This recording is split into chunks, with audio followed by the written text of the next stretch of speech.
নমস্কাৰ ডিজিটেল আসামলৈ আপোনালোক সকলোকে স্বাগতম জনাইছো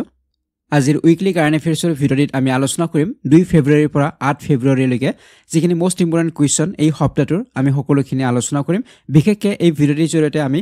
ইউনিয়ন বাজেট কেন্দ্ৰীয় বাজেট সম্পৰ্কে আমি আলোচনা কৰিম তো এইখিনিত আপোনাক কোৰ্স সম্পৰ্কে জানিব বিচাৰিছো যদি আপোনালোকে কাৰেণ্ট এফেয়াৰ্ছৰ প্ৰিপাৰেচন কৰিব বিচাৰে আসাম নৰ্থ ইষ্ট নেশ্যনেল বা ইন্টাৰনেশ্যনেল তেনেহলে আপোনালোকে এই কোৰ্সটো পাৰচেজ কৰিব পাৰে ইয়াত পিডিএফ নোটছ আপোনালোকে লাভ কৰিব মক টেষ্টটো পাব 2023-24 দুটা বৰ্ষৰ ইয়াত অলৰেডি নোটসমূহ দিয়া আছে আৰু কোৰ্সটো পাৰচেজ কৰাৰ পৰা এবছৰলৈকে আপোনালোকৰ আপডেট হৈ থাকিব তো ইয়াৰ ওপৰত যিসকলে সিটেটৰ প্ৰিপাৰেচন কৰি আছে তো সিটেট অসমীয়া ভাষাৰ পেপাৰ 1 এণ্ড পেপাৰ 2 ইয়াত ভিডিঅ' লেকচাৰ পিডিএফ নোটছ বা প্ৰিভিয়াছ আৰু কুৱেশ্যনে সকলোবিলাক পাব মক টেষ্টটো দিয়া আছে বহুজনে বিএডৰ এন্ট্ৰেন্সৰ নোটছৰ কথা সুধি আছিল যদি নোটছ বিচাৰে তেনেহলে আপোনালোকে এই কোৰ্সটো পাৰচেজ কৰিব পাৰে গতিকে যিকোনো কোৰ্স যদি আপোনালোকে পাৰচেজ কৰিব বিচাৰে ডিজিটেল আসাম মোবাইল এপটো ডাউনলোড কৰি ল'ব তাত আপোনালোকে সকলোবিলাক কোৰ্সে পাব আৰু ইয়াৰ ডাইৰেক্ট লিংক বিলাকো দিয়া আছে ডেসক্ৰিপচন বক্সত তাৰ পৰা আপোনালোকে পাৰচেজ কৰিব পাৰিব ঠিক আছে তো এতিয়া আমি আৰম্ভ কৰিম আজিৰ ভিডিঅ'টি প্ৰথম প্ৰশ্নলৈকে আহিছো প্ৰথম প্ৰশ্নটো সুধিছে who has won the gold medal in the 38th national games 2025 from Assam যে 2025 চনৰ 38 সংখ্যক ৰাষ্ট্ৰীয় খেলত অসমৰ পৰা কোনে স্বৰ্ণ পদক লাভ কৰিছে গতিকে যে 38 নেশ্যনেল গেমছ অনুষ্ঠিত হৈ আছে উত্তৰাখণ্ডত তো এই বিষয়ে আমি আগতে আলোচনা কৰিছিলো এতিয়াও নেশ্যনেল গেমছ চলি আছে গতিকে সমাপ্ত হলে আমি এটা তাৰ ওপৰত সেপাৰেট ভিডিঅ' বনাম য'ত আমি সকলোবিলাক ইম্পৰ্টেন্ট কথা এটা ডিসকাস কৰিম গতিকে এই প্ৰশ্নটো আমাক সুধিছে যে ৰিসেন্টলি অসমৰ পৰা গোল্ড মেডেল লাভ কৰিছে গতিকে কোনে লাভ কৰিছে হেটো হৈছে প্ৰশ্ন তো উত্তৰ হ'ব ইয়াতে অপচন নম্বৰ ডি হ'ব A and B Lovlina Borgohain আৰু অংকুচিতা বড়ো গতিকে দুয়োগৰাকীয়ে বক্সিঙত গোল্ড মেডেল লাভ কৰিছে অসমৰ পৰা তেওঁলোকে গোল্ড মেডেল লাভ কৰিছে আৰু এতিয়ালৈকে অসমৰ এই দুটাই গোল্ড মেডেল তো পৰৱৰ্তী সময়ত আমি আলোচনা কৰিম অসমৰ পৰা কিমান মেডেল ইতিমধ্যে পাইছে বা আগলৈকে আৰু কিমান পাব গতিখিনি আমি মিলাই আলোচনা কৰিম নেশ্যনেল গেমছ শেষ হোৱাৰ পিছতে গতিকে ৰিসেন্টলি লাভলিনা বৰগোহাঁই আৰু অংকুচিতা বড়ো তেওঁলোকে গোল্ড মেডেল লাভ কৰিলে অসমৰ পৰা গতিকে লাভলিনাই মিডল ৱেট 75 কেজি কেটেগৰীত লাভ কৰিছে আৰু অংকুচিতা বড়োৱে লাভ কৰিছে ৱেল্টাৰ ৱেট 66 কেজি কেটেগৰীত লাভ কৰিছে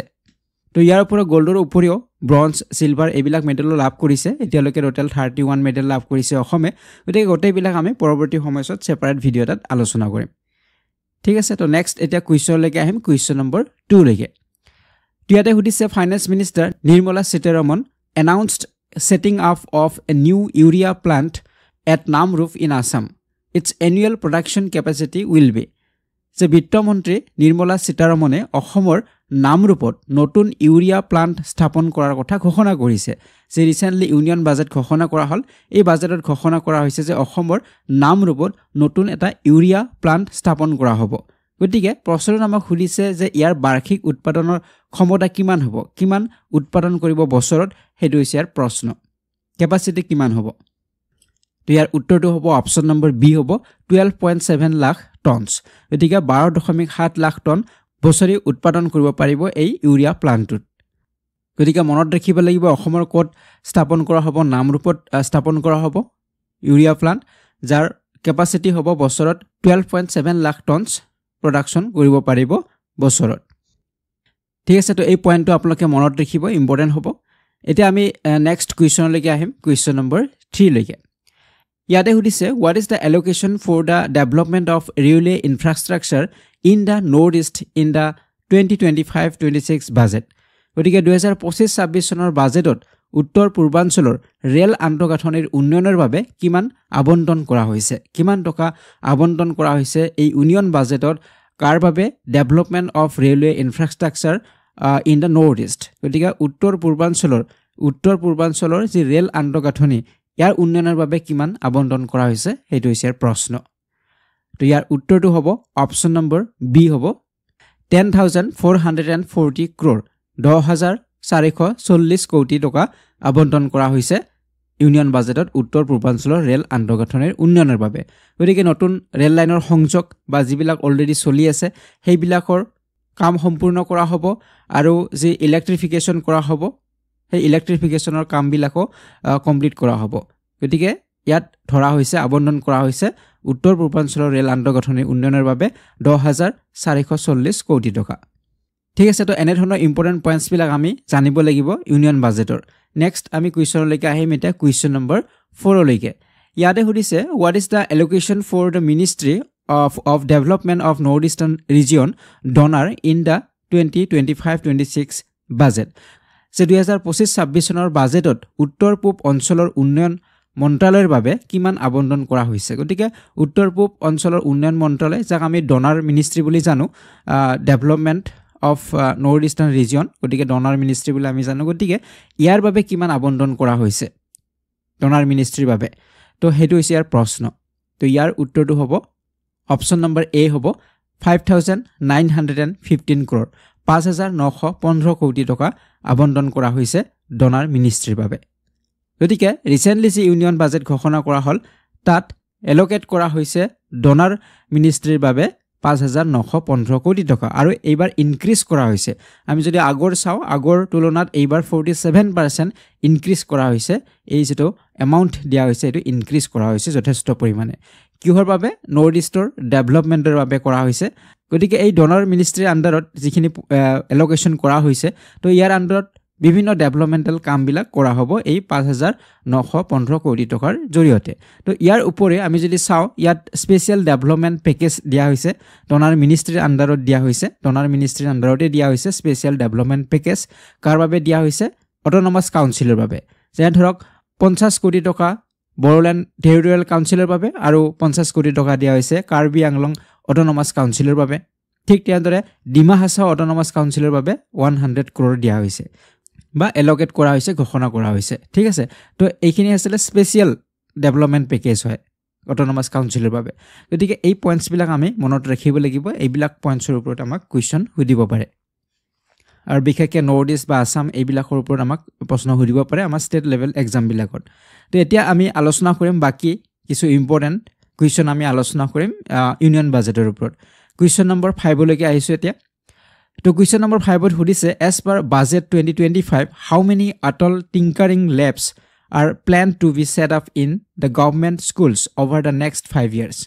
গতিকে 2025 চনৰ বাজেট অনুসৰি অহা 5 বছৰত চৰকাৰী বিদ্যালয়ত কিমানটা অটল টিংকাৰিং ল্যাব স্থাপন কৰাৰ পৰিকল্পনা কৰা হৈছে গতিকে অহা 5 বছৰত চৰকাৰী বিদ্যালয়বিলাকত ল্যাব স্থাপন কৰা হ'ব অটল টিংকাৰিং ল্যাব গতিকে এনে ধৰণৰ ল্যাব কিমানটা স্থাপন কৰা হ'ব হেতু হৈছে আমাৰ প্ৰশ্ন কিমানটা ল্যাব স্থাপন কৰাৰ পৰিকল্পনা কৰা হৈছে তো উত্তৰ হ'ব ইয়াৰে অপচন নম্বৰ সি হ'ব 50,000 গতিকে 50,000 অটল টিংকাৰিং ল্যাব স্থাপন কৰাৰ পৰিকল্পনা কৰা হৈছে আৰু এই ইউনিয়ন বাজেটত এই বিষয় ঘোষণা কৰা হৈছে ঠিক আছে তো এইটো আমি মনত ৰাখিব লাগিব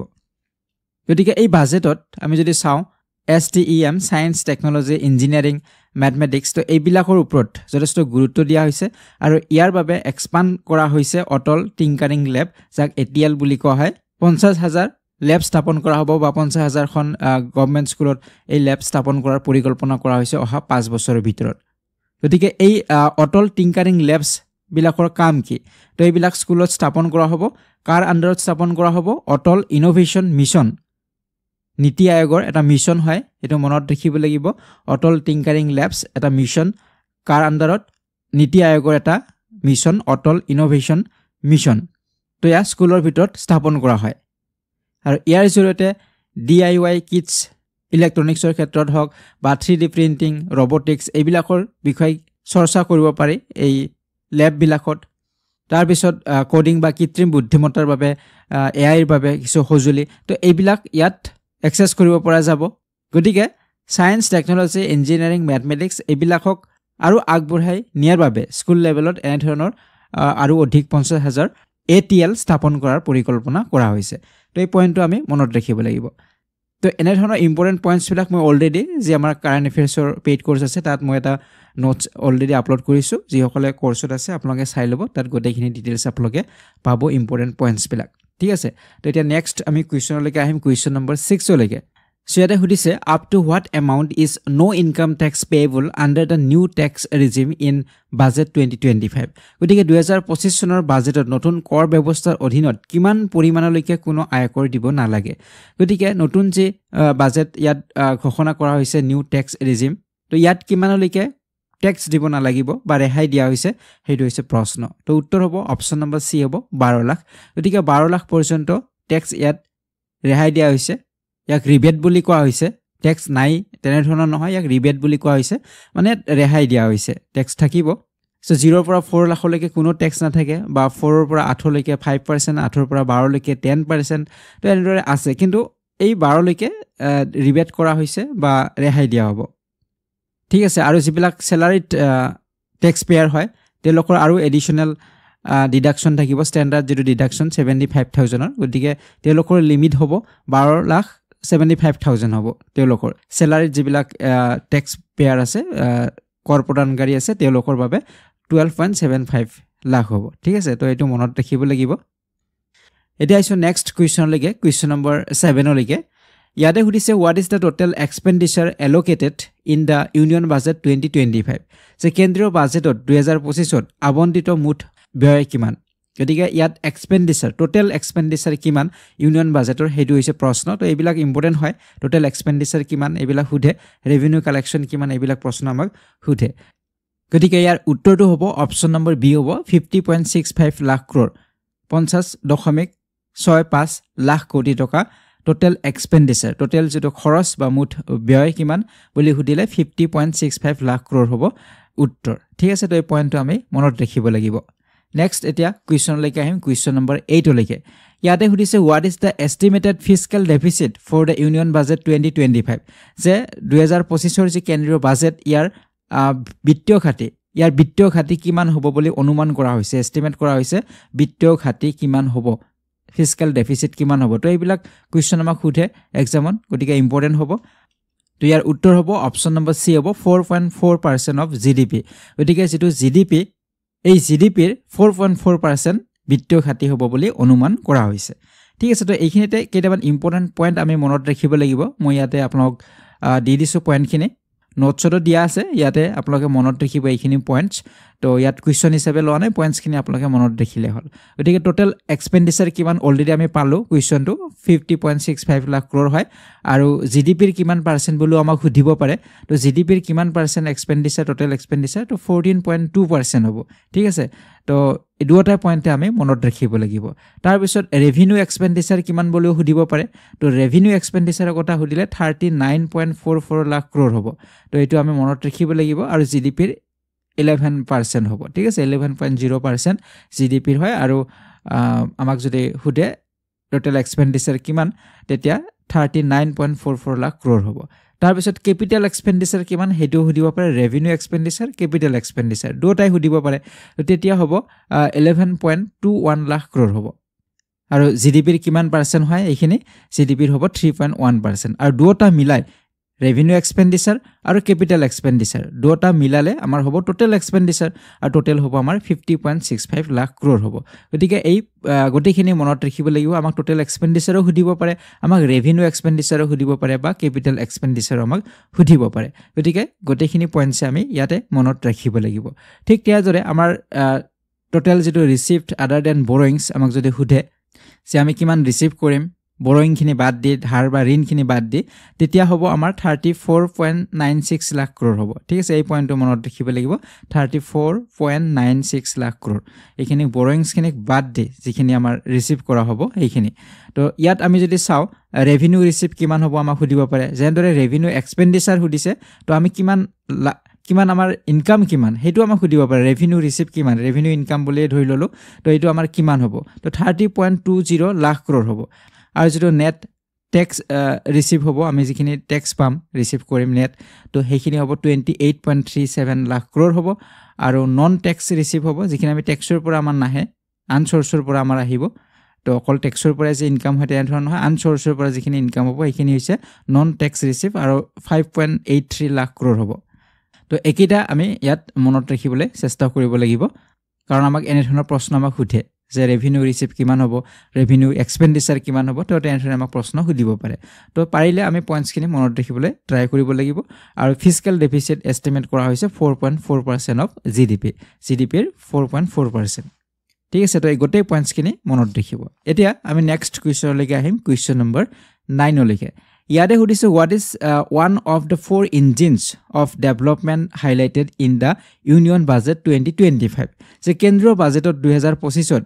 উন্নয়নৰ চাৰিটা ইঞ্জিনৰ ভিতৰত এটা হল যে ইয়াত এই বাজেটত 4 ইঞ্জিনৰ কথা কোৱা হৈছে 4টা ইঞ্জিনৰ কথা কোৱা হৈছে ডেভেলপমেণ্টৰ 4টা ইঞ্জিনৰ কথা কোৱা হৈছে এই ইউনিয়ন বাজেটৰ গতিকে এই 4টা ইঞ্জিনৰ এটা হল অপচনত 4টা ইঞ্জিনৰ ভিতৰত এটা দিয়া হৈছে কোনটো হ'ব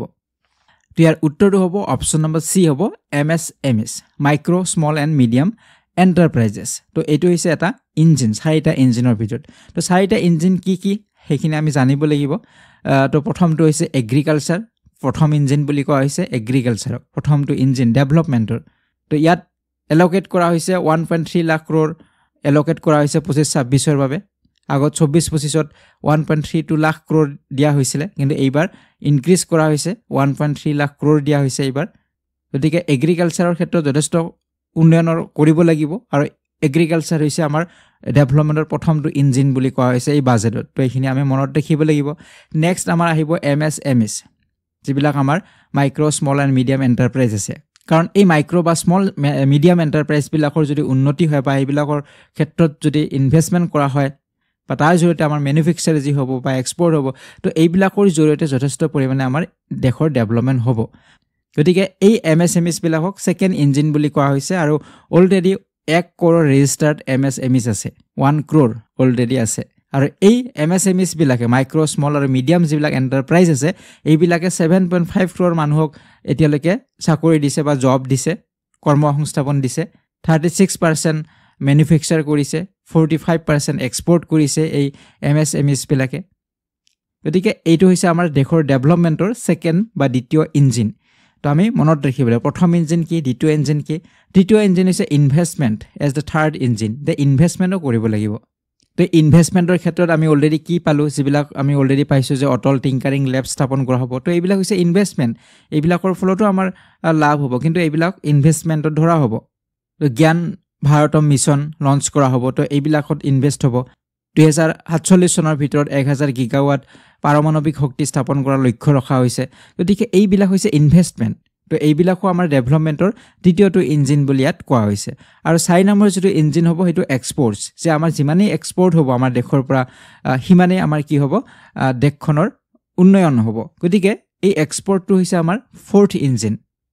ঠিক আছে তো এই 4টা আমি মনত ৰাখিব লাগিব 4টা ইঞ্জিন প্ৰশ্ন আমাক সুধিব পাৰে যে তলৰ কোনটো ইঞ্জিন নহয় এনে ধৰণৰ প্ৰশ্ন সুধিব পাৰে গতিকে গোটেই 4টাৰ বিষয়ে আমি জানিব লাগিব এতিয়া আহিলো নেক্সট কুৱেশ্যন লাগে কুৱেশ্যন নম্বৰ 10 লৈকে ইয়াতে সুধিছে which ministry received the highest allocation in the 2025-26 budget গতিকে 2025-26 চনৰ বাজেটত কোনটো মন্ত্ৰালয়ে সৰ্বাধিক আবণ্টন লাভ কৰিছে যিমান বিলাক মিনিষ্ট্ৰী আছে তাৰ ভিতৰত কোনটো মিনিষ্ট্ৰীয়ে সকলোতকৈ বেছি আবণ্টন লাভ কৰিছে এই বাজেটত তো ইয়াৰ উত্তৰ হ'ব অপচন নম্বৰ এ হ'ব মিনিষ্ট্ৰী অফ ডিফেন্স প্ৰতিৰক্ষা মন্ত্ৰালয়ে সকলোতকৈ বেছি তেওঁলোকে বাজেট লাভ কৰিছে বা আবণ্টন ধন তেওঁলোকে লাভ কৰিছে গতিকে ডিফেন্স মিনিষ্ট্ৰীক দিয়া হৈছে 6,81,210.27 কোটি টকা আবণ্টন দিয়া হৈছে এই ডিফেন্স মিনিষ্ট্ৰীক ঠিক আছে এইটো হৈছে হাইয়েষ্ট হয় এই মিনিষ্ট্ৰীটোৱে সকলোতকৈ বেছি ধন তেওঁলোকে লাভ কৰিছে এতিয়া নেক্সট আমি কুৱেশ্যনলৈকে আহিম কুৱেশ্যন নম্বৰ 11 লৈকে ইয়াতে সুধিছে what is the total projected revenue received in 2025-26 budget যে 2025-26 চনৰ বাজেটত মুঠ প্ৰকল্পিত ৰাজহ লাভ কিমান যে কিমান ৰেভিনিউ ৰিসিভ কৰিব বুলি এটা এস্টিমেট কৰা হৈছে বা প্ৰজেক্ট কৰা হৈছে 2025-26 বাজেটত তো আমি অলৰেডি ডিসকাস কৰিছিলো ৰেভিনিউ ৰিসিভ কিমান হ'ব আগৰ এটা কুৱেশ্যন আমি ডিসকাস কৰিছিলো revenue receive net tax receive এইবিলাক আমি ডিসকাস কৰিছিলো তো উত্তৰ হ'ব অপচন নম্বৰ বি হ'ব 34,20,409 কোটি টকা গতিকে আমি ৰাউণ্ড ফিগাৰত মনত ৰাখিব পাৰো 34,20,000 কোটি টকা প্ৰজেক্ট কৰা হৈছে যে ৰেভিনিউ ৰিসিভ এইখিনি কৰা হ'ব প্ৰকল্পিত ৰাজহ লাভ কিমান হ'ব এইখিনি হ'ব ঠিক আছে তো এই পইণ্টছ বিলাক মনত ৰাখিব লাগিব এন ধৰণৰ প্ৰশ্ন আমাক সুধিব পাৰে এতিয়া নেক্সট কুৱেশ্যনলৈকে আহিলো কুৱেশ্যন নম্বৰ 12 লৈকে ইয়াতে সুধিছে which constitutional article relates to the union budget যে এই যে বাজেট আমাক দিয়া হয় বাজেট ঘোষণা কৰা হয় গতিকে এই বাজেট আমাৰ সংবিধানৰ কিমান অনুচ্ছেদত এই বিষয়ে উল্লেখ কৰা আছে বা জড়িত হয় তেনে ধৰণৰ আমাক প্ৰশ্ন সুধিব পাৰে তো ইয়াৰ উত্তৰটো হ'ব অপচন নম্বৰ বি আৰ্টিকল 112 112 গতিকে আৰ্টিকল 112ত ইণ্ডিয়ান কনষ্টিটিউচনৰ আৰ্টিকল 112ত উল্লেখ কৰা আছে ইউনিয়ন বাজেট সম্পৰ্কে আৰু এই আৰ্টিকলত ইউনিয়ন বাজেটক এনুৱেল ফাইনেন্সিয়েল ষ্টেটমেণ্ট বুলি উল্লেখ কৰা আছে আমি যদিও ইউনিয়ন বাজেট বুলি কওঁ কিন্তু আমাৰ আৰ্টিকলত উল্লেখ কৰা আছে এনুৱেল ফাইনেন্সিয়েল ষ্টেটমেণ্ট বুলি দিয়া আছে বাৰ্ষিক বিত্তীয় বিৱৰণী বুলি কোৱা হয় ঠিক আছে আৰু এই আৰ্টিকল মতে আমাৰ প্ৰতি বছৰে ইউনিয়ন বাজেট দাখিল কৰা হয় চৰকাৰৰ এটা বিত্তীয় বৰ্ষৰ আনুমানিক কি আয় হ'ব কিমান খৰচ হ'ব ইয়াৰ বিৱৰণী ইয়াত থাকে ঠিক আছে এই আৰ্টিকলত উল্লেখ কৰা আছে নেক্সট এতিয়া কুৱেশ্যনলৈকে আহিম কুৱেশ্যন নম্বৰ 13 লৈকে তো ইয়াতে সুধিছে which state now has maximum number of Ramsar sites in India as on February 2025 গতিকে ফেব্ৰুৱাৰী মাহৰ হিচাপত কোনখন ৰাজ্যত সৰ্বাধিক ভাৰতৰ কোনখন ৰাজ্যত সৰ্বাধিক ৰামচাৰ স্থান আছে হেতু হৈছে প্ৰশ্ন গতিকে ফেব্ৰুৱাৰী মাহৰ হিচাপত ইয়াতে সুধিছে গতিকে আপডেট হৈ থাকে নতুন ৰামচাৰ সাইট যেতিয়া ঘোষণা কৰিব তেতিয়া আৰু সংখ্যাবিলাক ইফাল হৈ যায় গতিকে আমি ফেব্ৰুৱাৰী মাহৰ হিচাপত যদি চাওঁ তেনেহলে কোনখন সকলকে বেছি বা কোনখন ৰাজ্যত সকলকে বেছি ৰামচাৰ স্থান আছে তো উত্তৰ হ'ব ইয়াতে অপচন নম্বৰ সি তামিলনাডু ঠিক আছে তো ৰিসেন্টলি 4খন নতুন আৰু ৰামচাৰ সাইট ঘোষণা কৰা হৈছে ফেব্ৰুৱাৰী মাহত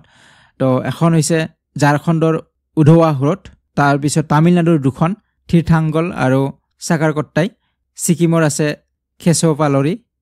গতিকে এই 4খন নতুন অন্তৰ্ভুক্ত কৰা হৈছে ৰামচাৰ সাইট হিচাপে তো যিখন সিকিমৰ এইখন প্ৰথমখন ৰামচাৰ সাইট হয় খেসোপালৰি ৰামচাৰ আৰু ঝাৰখণ্ডৰ প্ৰথম হয় ঝাৰখণ্ডৰ যিখন উধৱা হ্ৰদ তো এইখনৰ প্ৰথমখন ৰামচাৰ স্থান হয় ঝাৰখণ্ডৰ আৰু সিকিমৰ ঠিক আছে এই মনত ৰাখিব লাগিব আৰু তামিলনাডুৰ দুখন নতুনকে দিয়া হৈছে এতিয়া তামিলনাডুৰ সকলোতকৈ বেছি হল আমি যদি চাওঁ গোটেই ইণ্ডিয়াত এতিয়া ৰামচাৰ সাইট হৈছে 89 টোটেল ইণ্ডিয়াৰ ভাৰতবৰ্ষৰ আৰু তামিলনাডুত আছে 20খন আছে ৰামচাৰ সাইট গতিকে তামিলনাডু হৈছে ম্যাক্সিমাম সকলোতকৈ বেছি ৰামচাৰ সাইট থকা ৰাজ্য হৈছে তামিলনাডু এতিয়া নেক্সট কুৱেশ্যনলৈকে আহিম কুৱেশ্যন নম্বৰ 14 লৈকে ইয়াতে সুধিছে which country won the under 19 women's T20 cricket world cup on 2nd February 2025 গতিকে 2 ফেব্ৰুৱাৰী তাৰিখত ৰিসেন্টলি যে আন্ডাৰ 19 মহিলা T20 ক্ৰিকেট বিশ্বকাপ অনুষ্ঠিত হৈছে তো ইয়াত কোনে জয়লাভ কৰিছে কোনটো টলে তো উত্তৰ হ'ব option number C India so under 19 women's T20 world cup যে অনুষ্ঠিত হৈ গৈছে তো ইয়া আমাৰ ইণ্ডিয়া জয়লাভ কৰিছে সাউথ আফ্ৰিকাৰ লগত ফাইনেল আছিল আৰু মালয়েছিয়াত হৈছে খেলখন ইণ্ডিয়া জয়লাভ কৰিছে তো প্ৰথম যেটো এডিশন আছিল আন্ডাৰ 19 ওমেন্স T20 ওয়াৰ্ল্ড কাপৰ 2023 হৈছিল প্ৰথমটো এডিশনত ইণ্ডিয়া জয়লাভ কৰিছিল আৰু ইংল্যান্ডৰ লগত আছিল গতিকে ইয়া স্টাৰ্ট হৈছিল 2023 পৰা আৰু এইবাৰ 2025ত ইণ্ডিয়াই জয়লাভ কৰিছে নেক্সট এটা কুৱেশ্যন লৈকে আহিম কুৱেশ্যন নম্বৰ 15 লৈকে ইয়াতে সুধিছে who won the title of Tata Steel Masters chess tournament 2025 যে টাটা ষ্টীল মাষ্টাৰ্ছ দবা প্ৰতিযোগিতা 2025ৰ খিতাপ কোনে লাভ কৰিছে তো ৰিসেন্টলি অনুষ্ঠিত হৈ গল Tata Steel Masters chess tournament তো ইয়াত কোনে জয়লাভ কৰিছে হেৰি হৈছে প্ৰশ্ন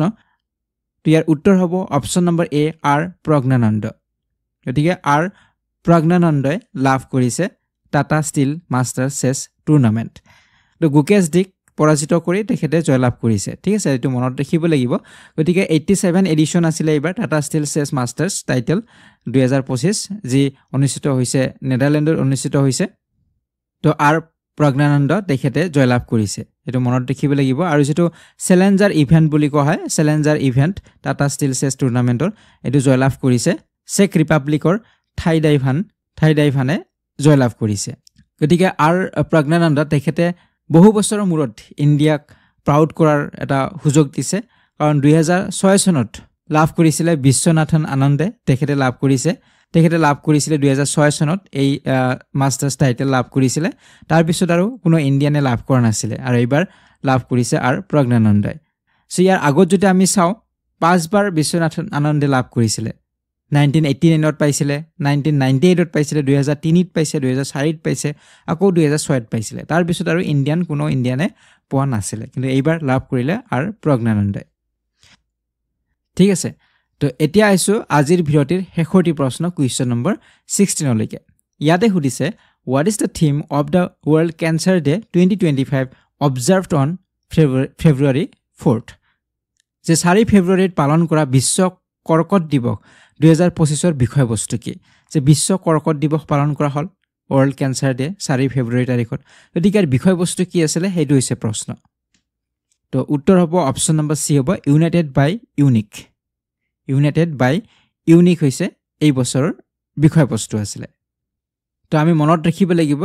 যে ৱৰ্ল্ড কেঞ্চাৰ ডে পালন কৰা হয় 4 ফেব্ৰুৱাৰী তাৰিখত প্ৰতি বছৰে পালন কৰা হয় এইবাৰো পালন কৰা হৈছে প্ৰথমবাৰ পালন কৰা হৈছিল 2000 চনত পালন কৰা হৈছিল 2000 চনৰ 4 ফেব্ৰুৱাৰীত প্ৰথমবাৰ পালন কৰা হৈছিল থিম কি ইউনাইটেড বাই ইউনিক হৈছে থিম কিয় পালন কৰা হয় এৱাৰনেছৰ বাবে সজাগতাৰ বাবে যে কেঞ্চাৰ আমি কেনেদৰে প্ৰতিৰোধ কৰিব পাৰিম আৰম্ভণিতে কেনেদৰে আমি ইয়াক ডিটেক্ট কৰিব পাৰিম বা ইয়াৰ কেনেদৰে আমি এই বেমাৰ প্ৰিভেন্ট কৰিব পাৰিম তো এইবিলাকৰ এৱাৰনেছৰ বাবে পালন কৰা হয় ঠিক আছে তো এই ভিডিঅ'টিত আমি বহুকেইটা ইম্পৰ্টেণ্ট প্ৰশ্ন আলোচনা কৰিলোঁ বিশেষকৈ ইউনিয়ন বাজেটৰ ওপৰত আমি যিখিনি কুৱেশ্যন বা যিখিনি পইণ্টছ আমি ডিছকাছ কৰিলোঁ যথেষ্ট ইম্পৰ্টেণ্ট হ'ব আগন্তুক এক্সামবিলাকৰ বাবে তো এনেদৰে আমি আগলৈকে আন যিবিলাক টপিক আছে এইবিলাক কভাৰ কৰিবলৈ ট্ৰাই কৰিম নেশ্যনেল গেমছৰ ওপৰতো আমি ছেপাৰেট ভিডিঅ' এটাত আলোচনা কৰিম তো আজিৰ ভিডিঅ'টি ইমানখিনি আছিলে পৰৱৰ্তী ভিডিঅ'ত আপোনালোকক পুনৰবাৰ লগ পোৱাৰ আশাৰে ভিডিঅ'টিৰ পৰা বিদায় লৈছোঁ ধন্যবাদ